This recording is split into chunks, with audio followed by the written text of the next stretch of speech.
बकरी का गोश्त ये ठंडा और खुश्क होता है। और बकरी के गोश्त से जो मिक्स चीजें पैदा होती हैं वो नुकसानदेह होती हैं। बकरी का गोश्त आसानी से हाजम नहीं होता और गीजा के लिहाज से ज्यादा मुफीद नहीं होता।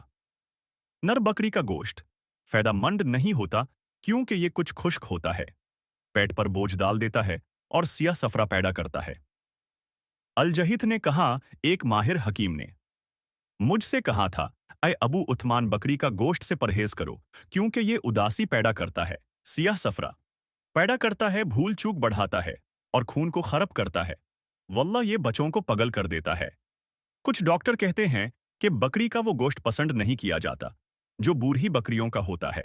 खासकर बूढ़े लोगों के लिए वो ये भी कहते हैं कि बकरी का गोश्त उन लोगों के लिए बुरा नहीं होता जो इसे खाने के आदी हैं।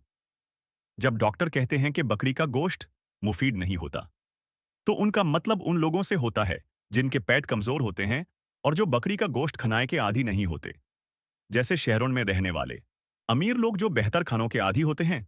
लेकिन ऐसे लोग कम हैं। जवान लेकिन ज्यादा जवान नहीं। बकरियों का गोश्त नरम होता है, खासकर जब बकरी अभी दूध पीती हो। इस किस्म का गोश्त आसानी से हाजम होता है क्योंकि इसमें अभी माँ के दूध की ताकत होती है।